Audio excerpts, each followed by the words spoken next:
So, me, your boy, the man, NJ to the city with the number two, NCO. Let's go. So, draft season.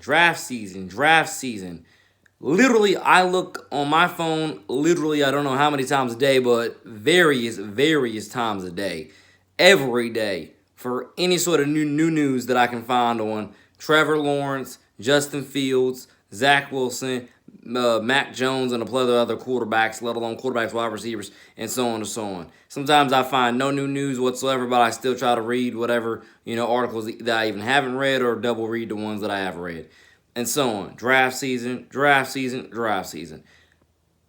the thing about draft season. I just looked this up 10 seconds ago and decided at first I wanted to tweet about it, but I'll tweet about it and make a YouTube video about it. Here's the thing. Some of these comparisons are just literally lazy. Some of these comparisons, how in the world are you going to compare Justin Fields to Jameis Winston? I can tell you, you can't. You cannot. You can't. There's no way in God's name you can, at least in my endless opinion, you cannot compare Justin Fields to Jameis Winston. They have no comparisons. None. They have no comparisons. They're two different athletes. They have two different accuracy points, two different run styles, scheme fits, you name it. You cannot compare them. Two different backgrounds. You just can't do it. You cannot compare. Everyone has different backgrounds, but you cannot compare Jameis Winston to Justin Fields at all, or Justin Fields to Jameis Winston. You can't compare. You just cannot do it. That is the most lazy comparison ever. Literally.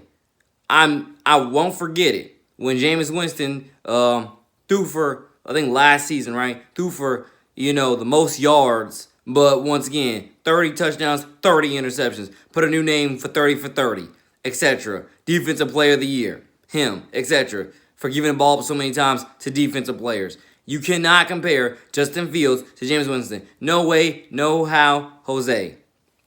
Just can't do it. That's my opinion. But who you can compare, at least in my analyst opinion, you can compare Justin Fields to Deshaun Watson. That is a very accurate comparison. That's why I think that the Texans are wasting their time trying to hold Deshaun Watson hostage, because you have a perfect opportunity to rebuild your culture. A lot of these teams don't get it. They never will get it, but they definitely should get it more than not, because it's right there in front of your face. Definitely the Texans should understand. You have a keen opportunity to literally rebuild your culture with a new quarterback. New face of the franchise quarterback. I love Gardner Minshew, and I wish he could stay. He probably will stay. But either way, we have vice versa, a great opportunity to rebuild everything from the ground up with a Trevor Lawrence, if that is who we indeed draft. Teams like the Texans just don't get it. Vice versa. Rebuild your team with a guy like Justin Fields. Get the next best Deshaun Watson-esque. The next best Deshaun Watson-esque. My God. Quarterback you can. And that is Justin Fields in this draft. I mean, it literally. Just like that. And just saying, that comparison of Justin Fields to Jameis is the laziest comparison I've ever seen. But vice versa, when it comes to some people's opinion about Trevor Lawrence, I guess you could say again, draft season. Everybody is so hungry and starving for anything to say, anything to write. Probably so people like me can, look it up, looking for new news, read it looking for new news. And I just don't get it, though, to an extent. If you're going to put something out there meaty for me to eat up, something that I actually want to make videos about very passionately. Who am I kidding, making passionate videos about this one? But you get the point in terms of something that makes sense, not something that is a absolute reach. But like I said, I think it's draft season. Everybody's just hungry to put out something, even if it's a smear piece that doesn't make any sense. And it's up for readers like myself to try to be more, more conservative or more whatever, and try to just, and if not conservative, it's more decisive, or decisive with dissecting what to read, what to just throw in the trash, because some of this stuff just doesn't make any sense. Justin Fields and Jameis Winston are two different quarterbacks, completely different quarterbacks. That is the most lazy comparison I've ever seen in my entire life. But that's just me. To get into some more, actually, yeah. Trevor Lawrence, again, if you look at my NJ to the City Twitter, you'll understand that, I'm still definitely tweeting about the NFL, particularly, well, tweeting really about everything, but particularly when it comes to the NFL draft, I'm continuously tweeting about how, and I actually did tweet about how this draft is one of those drafts where no matter whether we pick Trevor, Justin, Zach, or even Mac, you really can't go wrong with any of those 4 quarterbacks. You can't. Why? Because Trevor Lawrence has been touted to be the number one since I think they said since a junior in high school. He's been touted to be number one, go number one since then. Zach, look at what he did. He literally is the Patrick Lamar-esque quarterback of this draft. He is the Patrick. No, I say Patrick Lamar. My goodness, if you're talking somewhat fast, can barely understand what I'm saying. But yeah, Zach Wilson is like the next Patrick Mahomes. He's the Patrick Mahomes of this draft class. He is the Patrick Mahomes-esque quarterback of this draft class. Mac Jones is not only the most Tom Brady-esque passer of this class, but Mac Jones is the Joe Burrow, esque passer of this class, etc. Kyle Trask is very much in the same ballpark. He's the second Joe Burrow of this class, if you were to personally ask me. And then I said, okay, and Justin Fields is the Deshaun Watson of this draft class. And I think I just named everybody, right? Pretty sure I did. In terms of like top 4. And I've said it before, it just doesn't. And then I hear people trying to compare Trey Lance to Jalen. Why in God's name would you draft? At least if you were to ask me, that doesn't make any sense to draft not Deshaun. My goodness, to draft Trey Lance in the first when you got for the Eagles to draft Trey Lance in the first just to get themselves another Jalen Hurts. Again, it's not like, at least if you ask me, that doesn't make any sense. But like I say, these articles I'm reading don't make any sense. Draft season, a lot of things do not make any sense. The NFL today, a lot of things don't make any sense. But I guess you could say if they don't make any sense to me, they make a lot of sense to other people out there. God bless. But I'm just definitely, letting you know. Some of these comparisons don't make any sense. Some of these, and I just wish people would do a better job at understanding what's really right in front of them. Mac Jones is the most Tom Brady-esque passer, if not the most Tom Brady. Yeah, he's the most Tom Brady-esque passer in this draft, but he's also the Joe Burrow of this draft, and so on. And so on. It's amazing how you break all these quarterbacks down, because you're thinking to yourself, as you break them down, you're thinking to yourself, 10 quarterbacks should go in the first round. That probably won't happen. But at the same time, we do have at least a good 5 that probably will be going in this first round. It's still a quarterback-driven draft class no matter what. It just depends on how many will go definitely on those first 2 days. That's what it depends on. How many will go on those first 2 days? Because it really is still a quarterback-heavy draft class. I don't believe Kellen Mond will sniff day 1 whatsoever. I'd be surprised if he sniffs day 2. But that's just me. I definitely see, like, it's funny because Sam Ehlinger, Felipe Franks, the guys I can name right off the top of my head. Sam Ehlinger, Felipe Franks, Kellen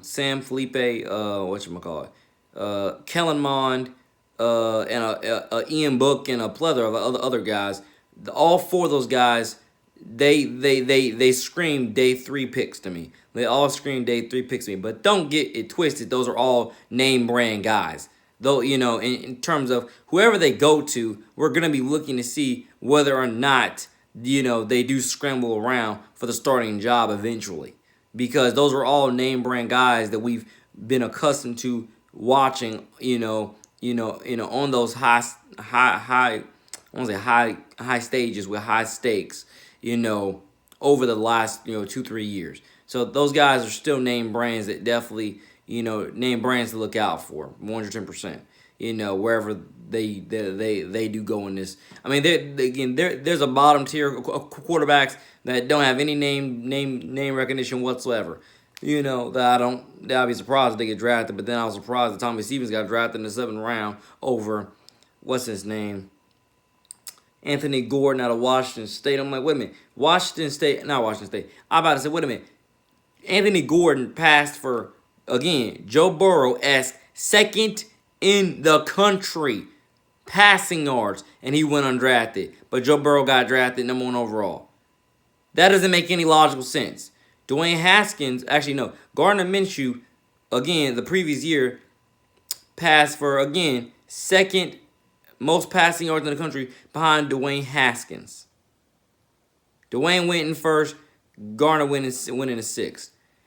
Like I've said before, whether you look at the stats or you look at, I'm going to say definitely, the stats, the conference, the school, whatever. Some of these guys are just never given chances to shine, at the next level, and that's just what it is. And I mean what it is in terms of, trust me, I hate it. It's horrible. It's disgusting. It makes me want to puke. Because like I say, they keep saying the quarterback position is a developmental position, but yet they don't get these guys on the field to actually see what they can do. And that means beyond preseason, and so on. Like I said, I'm not the most techie football nerd, but I know enough about the game to analyze some spics and some specs and some spans, here and there. I do. At least if you were to ask me. And Felipe, and I can't believe I forgot this kid's name. Jamie Newman. I can't believe I forgot that kid's name. Jamie Newman is definitely another, he's another top draft sleeper. Oh, and by the way, if you can run, pass, through, jump over, bulldoze, who gives a crap in today's NFL if you're the perfect pocket passer? Who gives a crap? Who gives a crap? Because not only is old man Tom Brady still winning Super Bowls, but again, other than him, look at who's dominating the league right now. You still have a few pocket passers, but other than that, it's dual threat mobile guys. So who gives a flying crap? Whether you are a perfect pocket passer. Either way, you are durable. Either way, you are durable, you are mobile. Or does it either way, if you are durable, if you are mobile, they should be able to fit you somewhere in their offense. And that's what I mean. Whether you come in for a few plays, whether you throw a few plays, whether you just come in as a gadget guy, who gives a crap for almost the most part? A lot of these guys will tell you, mostly they just want to be on the team, get a chance, and win. Hopefully they can, get a full-time starting chance. But other than that, they don't have any problem being a little bit of a gadget guy if it absolutely helps the team win. And not only helps the team win, but hopefully they're getting set up for opportunities to actually, take the reins eventually as well. But that's the reason what I mean when I say today's NFL just makes me want to throw up at times, because they don't know what they're doing with these offenses, these playbooks, calling the plays. They don't know what they're doing. They really don't. And I'm not saying that the NFL, when it comes to quarterback position, needs to be a position where you stockpile young guys. Not at all. That's not at all what I'm saying. But what I am saying is that I definitely would love it if you have an established veteran starter and you put another young guy right there, second string behind him. Because God bless guys like Chase Daniel, who's a longtime NFL vet backup, career backup for the most part. I do not understand why any team will be trying to trade for him as a veteran mentor. It does not make any sense to me. It does not make any sense to me. You're trading for a guy that, once again, God bless Chase Daniel, but a guy who, God forbid your starter goes down, he will not elevate your team. He will not. As an athlete, he will not elevate your team whatsoever. He will not keep your team into contention. And I think it's just garbage. That's why the NFL isn't developing players, because they're not giving players, particularly even quarterbacks, that's why they're not developing you, because once again, they're expecting you to just come right out the gate swinging. If you don't, they write you off as a lost cause and see he couldn't play, rather than giving you every fair opportunity in the world to play, to make the roster, to shine, to show your talents, dance around in the pocket, prove your arm strength and put the pedal to the metal. You get the point. Welcome to your boy man NJ to the city. Out. Peace.